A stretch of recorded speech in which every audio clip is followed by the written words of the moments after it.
अध्याय 38 गोदान। डॉक्टर मेहता परीक्षक से परीक्षार्थी हो गए। मालती से दूर दूर रहकर उन्हें ऐसी शंका होने लगी है कि उसे खो न बैठे।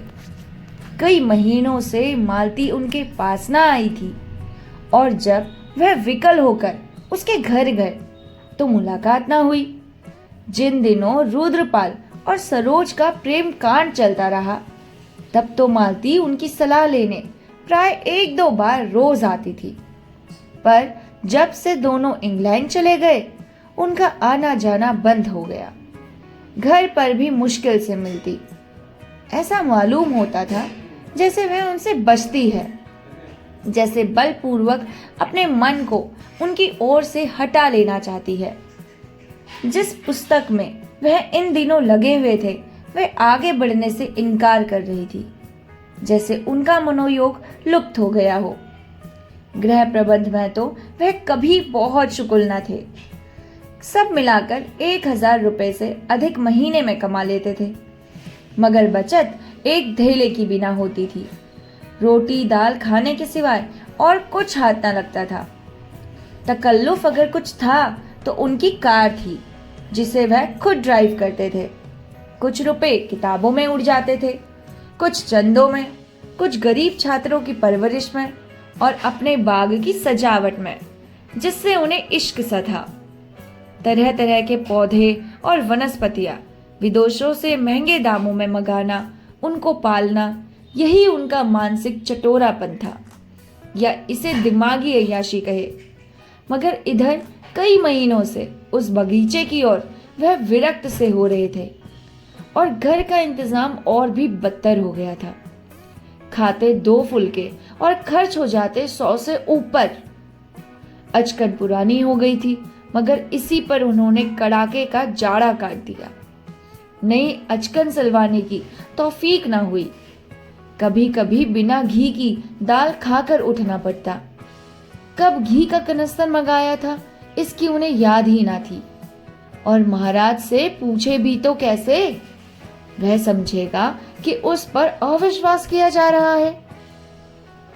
आखिर एक दिन जब 3 निराशाओं के बाद चौथी बार मालती से मुलाकात हुई और उसने इनकी यह हालत देखी तो उसे रहा ना गया। बोली, तुम क्या अब की जाड़ा यूं ही काट दोगे?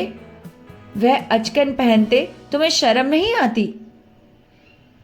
मालती उनकी पत्नी ना होकर भी उनके इतने समीप थी कि यह प्रश्न उसने उसी सहज भाव से किया जैसे किसी आत्मीय से करती।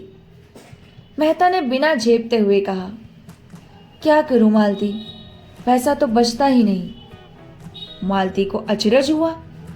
तुम 1000 से ज्यादा कमाते हो और तुम्हारे पास अपने कपड़े बनवाने को भी पैसे नहीं। मेरी आमदनी कभी 400 से ज्यादा ना थी, लेकिन मैं उसी में सारी गृहस्थी चलाती हूँ और कुछ बचा लेती हूँ। आखिर तुम क्या करते हो? मैं एक पैसा भी फालतू नहीं खर्च करता। मुझे कोई शौक भी नहीं है। अच्छा, मुझसे रुपए ले जाओ और एक जोड़ी अचकन बनवा लो। मेहता ने लज्जित होकर कहा, अब की बनवा लूंगा, सच कहता हूं। आप अब यहां आए तो आदमी बनकर आए। यह तो कड़ी शर्त है। कड़ी सही, तुम जैसों के साथ बिना कड़ाई किए काम नहीं चलता। मगर वहां तो संदूक खाली था और किसी दुकान पर बेपैसे जाने का साहस ना पड़ता था। मालती के घर जाए तो कौन मुंह लेकर जाए? दिल में तड़प तड़प कर रह जाते थे। एक दिन नई विपत्ति आ पड़ी। इधर कई महीने से मकान का किराया नहीं दिया था। 75 रुपए महावर बढ़ते जाते थे। मकानदार ने जब बहुत तकाजे करने पर भी रुपए वसूल ना कर पाए तो नोटिस दे दी। मगर नोटिस रुपए गणने का कोई जंतर तो नहीं है। नोटिस की तारीख निकल गई और रुपए ना पहुंचे। तब मकानदार ने मजबूर होकर नालिश कर दी। वह जानता था मेहता जी बड़े सज्जन और परोपकारी पुरुष है, लेकिन इससे ज्यादा भलमनसी वह क्या करता कि 6 महीने बैठा रहा। मेहता ने किसी तरह की पैरवी ना की। एक तरफा डिग्री हो गई, मकानदार ने तुरंत डिग्री जारी करवाई और कुर्क अमीन मेहता साहब के पास पूर्व सूचना देने आया, क्योंकि उसका लड़का यूनिवर्सिटी में पढ़ता था और उसे मेहता कुछ वजीफा भी देते थे। संयोग से उस वक्त मालकी भी बैठी थी। बोली, कैसी कुर्की है, किस बात की? अमीन ने कहा, वही किरारे की डिग्री जो हुई थी। मैंने कहा हुजूर को इत्तला दे दूं, 400-500 का मामला है, कौन सी बड़ी रकम है, 10 दिन में रुपए भी दे दीजिए तो कोई हरज नहीं, मैं महाजन को 10 दिन तक उलझाए रखूंगा। अब अमीन चला गया तो मालती ने तिरस्कार भरे स्वर से पूछा, अब यहाँ तक नौबत पहुंच गई, मुझे आश्चर्य होता है कि तुम इतने मोटे मोटे ग्रंथ कैसे लिखते हो। मकान का किराया 6-6 महीने से बाकी पड़ा है और तुम्हें खबर नहीं। मेहता लज्जा से सर झुकाकर बोले, खबर क्यों नहीं है, लेकिन रुपए बचते ही नहीं, मैं एक पैसा भी व्यर्थ खर्च नहीं करता हूं। हाँ, कोई हिसाब किताब लिखते हो? हिसाब क्यों नहीं रखता, जो कुछ पाता हूं वह सब दर्ज करता जाता हूं, नहीं इनकम टैक्स वाले जिंदा ना छोड़े। और जो कुछ खर्च करते हो वह, उसका तो कोई हिसाब नहीं रखता। क्यों? कौन लिखे, बोझ सा लगता है। और ये पोथे कैसे लिख डालते हो? उसमें तो कोई विशेष नहीं करना पड़ता, कलम लेकर बैठ जाता हूं, हर वक्त खर्च का खाता तो खोल कर नहीं बैठता। तो रुपए कैसे अदा करोगे? किसी से कर्ज ले लूंगा। तुम्हारे पास हो तो दे दो। मैं तो एक ही शर्त पर दे सकती हूँ, तुम्हारी आमदनी सब मेरे हाथों में आए और खर्च भी मेरे हाथ से हो। मेहता प्रसन्न होकर बोले, वाह, अगर ये भार ले लो तो क्या कहना, मूसलो ढोल बजाऊंगा। मालती ने डिग्री के रुपए चुका दिए और दूसरे ही दिन मेहता को वह बंगला खाली करने पर मजबूर किया। अपने बंगले में उसने उनके लिए 2 बड़े बड़े कमरे दे दिए। उनके भोजन आदि का प्रबंध भी अपनी ही गृहस्थी में कर लिया। मेहता के पास और सामान तो ज्यादा ना था, मगर किताबें कई गाड़ी थी। उनके दोनों कमरे पुस्तकों से भर गए। अपना बगीचा छोड़ने का उन्हें जरूर कलक हुआ, लेकिन मालती ने न अपना पूरा अहाता उनके लिए छोड़ दिया कि जो फूल पत्तियां चाहे लगा ले। मेहता निश्चिंत तो हो गए, लेकिन मालती को उनकी आय व्यय पर नियंत्रण करने में बड़ी मुश्किल का सामना करना पड़ा। उसने देखा आय तो 1000 से ज्यादा है, मगर वह सारी की सारी गुप्त दान में उड़ जाती है। 20-25 लड़के उन्हीं से वजीफा पाकर विद्यालय में पढ़ रहे थे। विधवाओं की तादाद भी इससे कम न थी। इस खर्च में कैसे कमी करे, यह उसे ना सूझता था। सारा दोष उसी के सर पर मढ़ा जाएगा, सारा अपयश उसी के हिस्से पड़ेगा। कभी मेहता पर झुंझलाती, कभी अपने ऊपर, कभी प्राथियों के ऊपर, जो एक सरल उदार प्राणी पर अपना भार रखते जरा भी न सकुचाते थे। यह देखकर और भी झुंझलाहट होती थी कि इन दान लेने वालों में कुछ तो इसके पात्र ही न थे। एक दिन उसने मेहता को आड़े हाथों लिया। मेहता ने उसका आक्षेप सुनकर निश्चिंत भाव से कहा, तुम्हें अख्तियार है, जिसे चाहो दो, जिसे चाहे ना दो, मुझसे पूछने की कोई जरूरत नहीं। हाँ, जवाब भी तुम्ही को देना पड़ेगा। मालती ने चिढ़कर कहा, हाँ और क्या, तुम यश तो तुम ले लो, अब शय मेरे सर मढ़ दो। मैं नहीं समझती तुम किस तर्क से इस दान प्रथा का समर्थन कर सकते हो। मनुष्य जाति को इस प्रथा से जितना आलसी और मुफ्तखोर बनाया है और उसके आत्मगौरव पर जैसा आघात किया है, उतना अन्याय ने भी ना किया होगा। बल्कि मेरे ख्याल में अन्याय ने मनुष्य जाति में विद्रोह की भावना उत्पन्न करके समाज का बड़ा उपकार किया है। मेहता ने स्वीकार किया, मेरा भी यही ख्याल है। तुम्हारा यह ख्याल नहीं है? नहीं मालती, मैं सच कहता हूं। तो विचार और व्यवहार में इतना भेद क्यों? मालती ने तीसरे महीने बहुतों को निराश किया, किसी को साफ जवाब दिया किसी से मजबूरी बताई, किसी की फजीहत की। मिस्टर मेहता का बजट तो धीरे धीरे ठीक हो गया, मगर इससे उनको इस प्रकार की ग्लानि हुई। मालती ने जब तीसरे महीने में 300 की बचत दिखाई तब वह उससे कुछ बोले नहीं, मगर उनकी दृष्टि में उसका गौरव कुछ कम अवश्य हो गया। नारी में दान और त्याग होना चाहिए, उसकी यही सबसे बड़ी विभूति है। इसी आधार पर समाज का भवन खड़ा है। बड़ी बुद्धि तो वह आवश्यक बुराई ही समझते थे। जिस दिन मेहता की अचकने बनकर आई और नई घड़ी आई, वह संकोच के मारे कई दिन बाहर न निकले। आत्मसेवा से बड़ा उसकी नजरों में दूसरा कोई अपराध न था। मगर रहस्य की बात यह थी कि मालती उनको तो लेके ड्योढ़े में कसकर बांधना चाहती थी, उनके धन दान के द्वार बंद कर देना चाहती थी, पर खुद जीवन दान देने में अपने समय और सदायशता को दोनों हाथों से लुटाती थी। अमीरों के घर तो वह बिना फीस लिए ना जाती थी, लेकिन गरीबों को मुफ्त में देखती थी, मुफ्त दवा भी देती थी। दोनों में अंतर इतना ही था कि मालती घर की भी थी और बाहर की भी, लेकिन मेहता केवल बाहर के थे, घर उनके लिए था ही नहीं। निजत्व दोनों मिटाना चाहते थे। मेहता का रास्ता साफ था, उन पर अपनी जान के सिवा कोई और जिम्मेदारी न थी। मालती का रास्ता कठिन था, उस पर दायित्व था, बंधन था जिसे वह तोड़ न सकती थी, न तोड़ना चाहती थी। उस बंधन में ही उसे जीवन की प्रेरणा मिलती थी। उसे अब मेहता को समीप देखकर यह अनुभव हो रहा था कि वह खुले जंगल में विचरने वाले जीव को पिंजरे में बंद नहीं कर सकती, और बंद कर देगी तो वह काटने और नोचने दौड़ेगा। पिंजरे में सब तरह का सुख मिलने पर भी उसके प्राण सदैव जंगल के लिए ही तड़पते रहेंगे।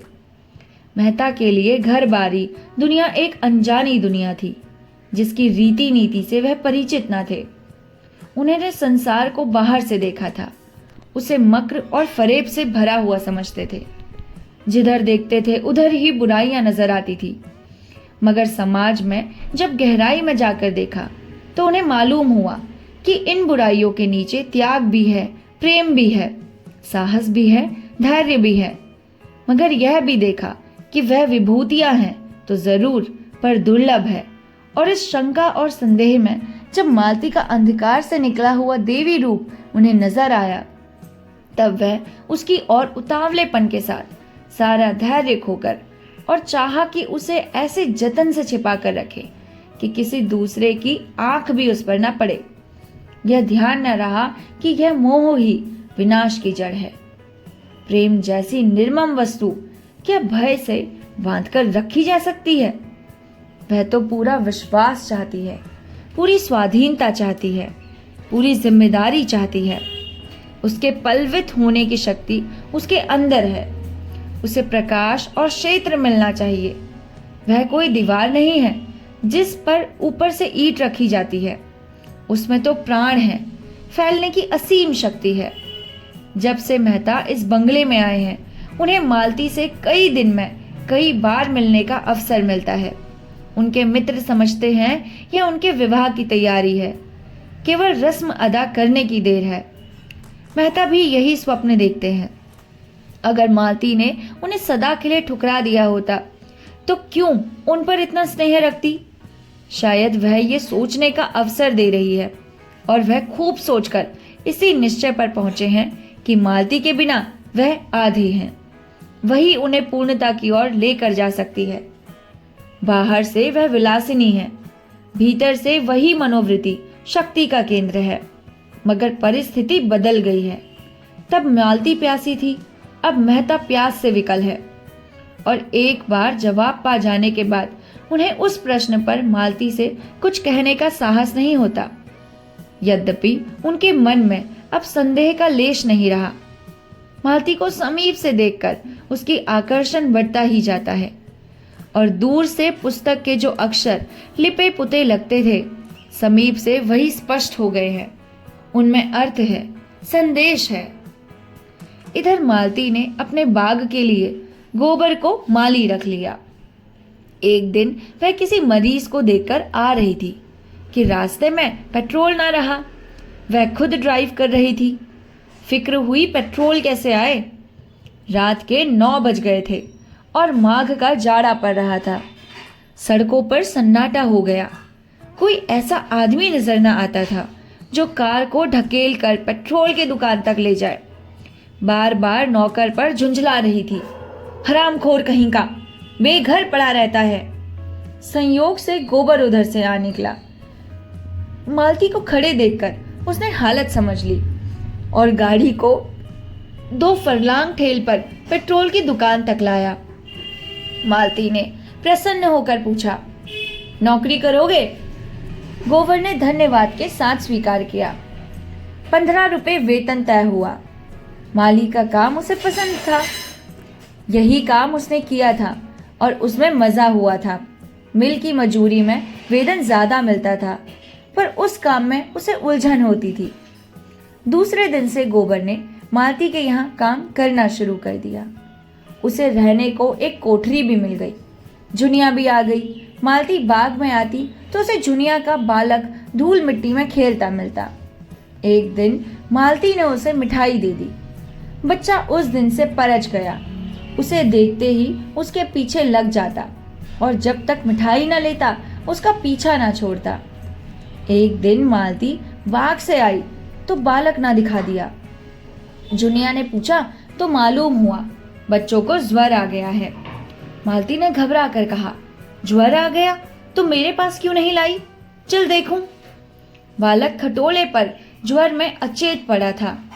खपरेल की उस कोठरी में इतनी सील, इतना अंधेरा और इस ठंड के दिनों में भी इतनी मच्छर कि मालती 1 मिनट भी वहां ठहर ना सकी। तुरंत आकर थर्मामीटर लिया, फिर जाकर देखा 104 था।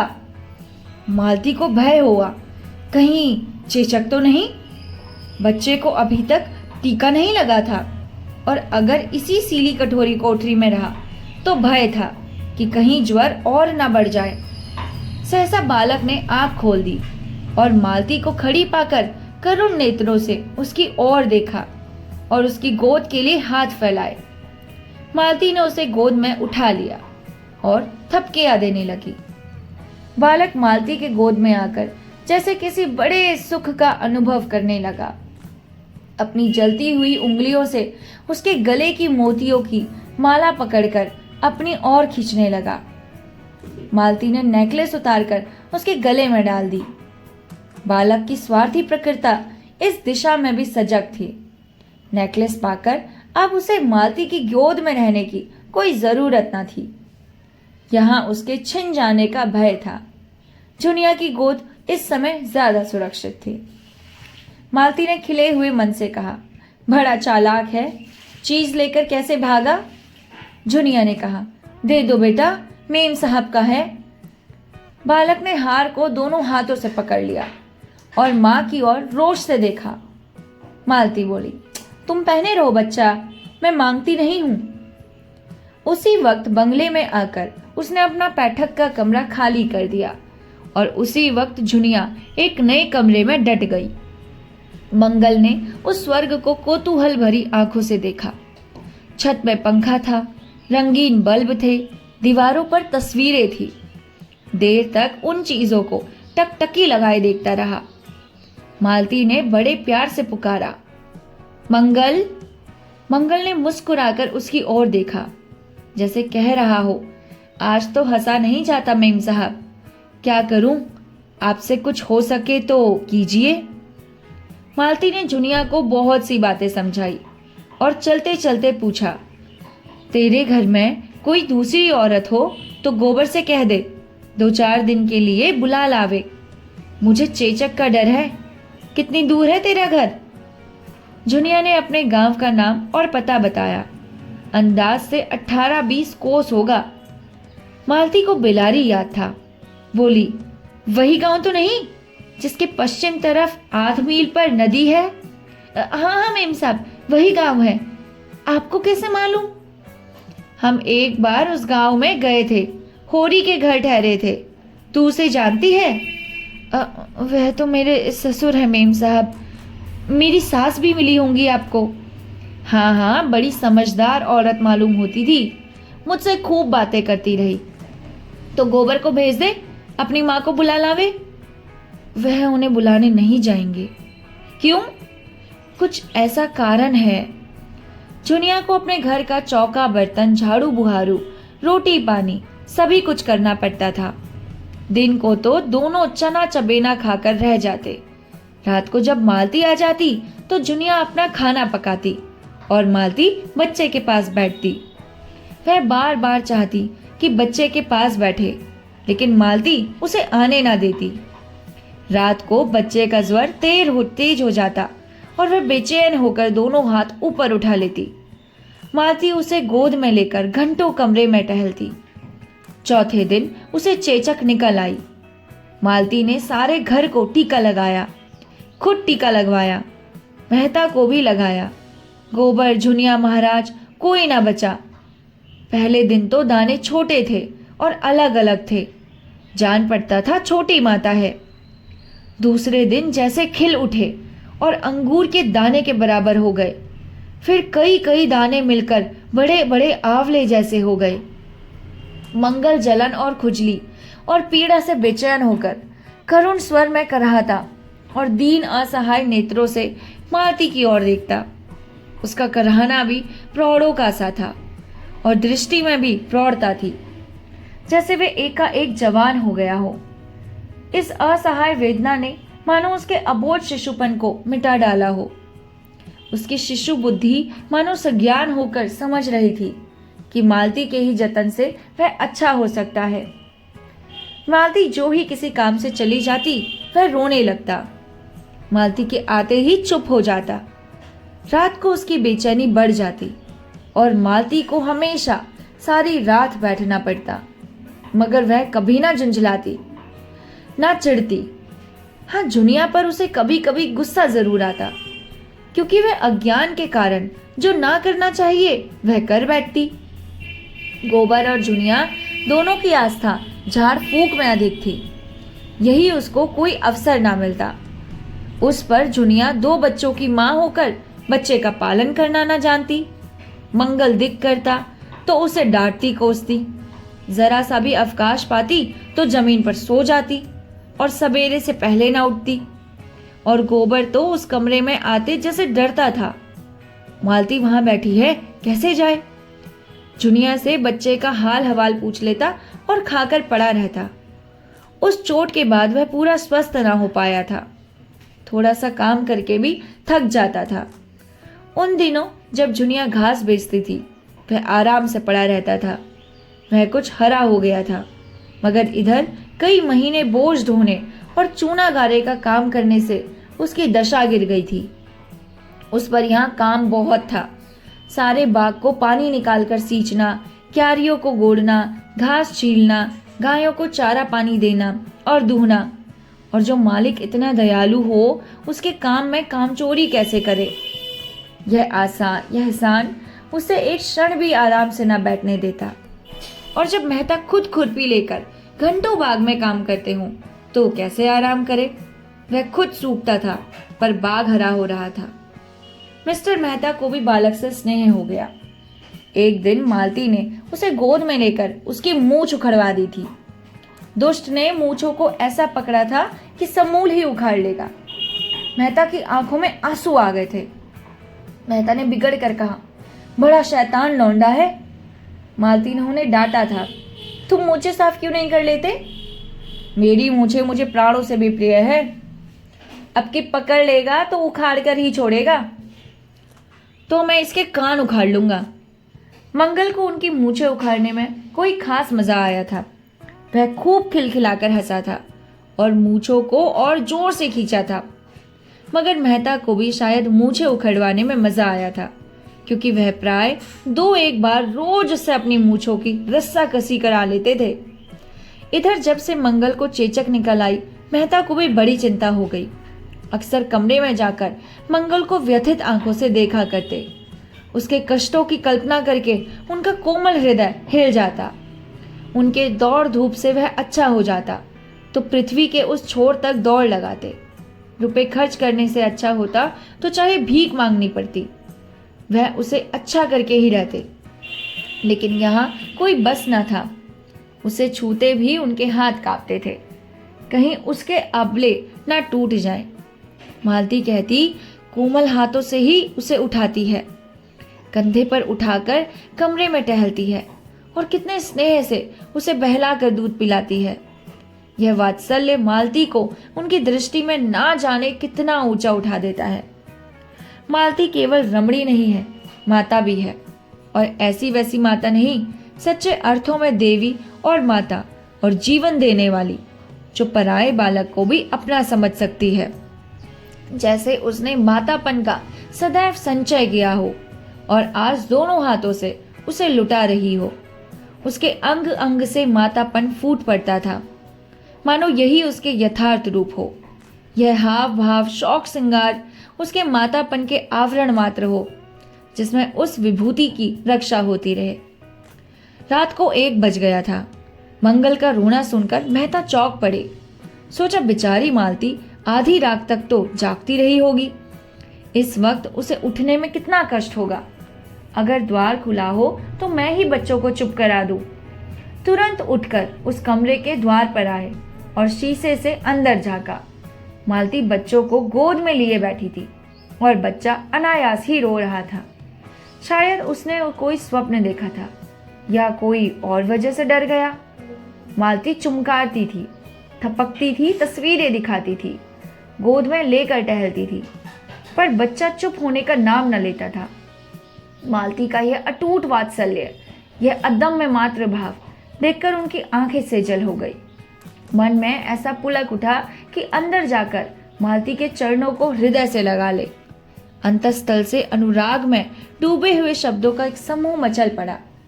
प्रिय, मेरे स्वर की देवी, मेरी रानी, मेरी प्यारी। और उसी प्रेमोन्नंद में उन्होंने पुकारा, मालती, जरा द्वार खोल दो। मालती ने आकर द्वार खोल दिया और उनकी ओर जिज्ञासा भरी आंखों से देखा। मेहता ने पूछा, जुनिया नहीं उठी? यह तो बहुत रो रहा है। मालती ने संवेदना भरे स्वर में कहा, आज 8वां दिन है, पीड़ा अधिक होगी इसी से। तो लाओ, मैं कुछ देर टहला दूं, तुम थक गई हो। मालती ने मुस्कुराकर कहा, तुम्हें जरा ही देर में गुस्सा आ जाएगा। बात सच थी। अगर अपनी कमजोरी को कौन स्वीकार करता है? मेहता ने जिद करके कहा, तुमने मुझे इतना हल्का समझ लिया है? मालती ने बच्चे को उसकी गोद में दे दिया। उनकी गोद में जाते ही वह एकदम चुप हो गया। बालकों में जो अंतर्ज्ञान होता है उसने उसे बता दिया, अब रोने में तुम्हारा कोई फायदा नहीं। यह नया आदमी स्त्री नहीं, पुरुष है, और पुरुष गुस्सेवार होता है और निर्दयी भी होता है, और चारपाई पर लिटाकर या बाहर अंधेरे में सुलाकर दूर चला जा सकता है और किसी को पास भी ना आने देगा।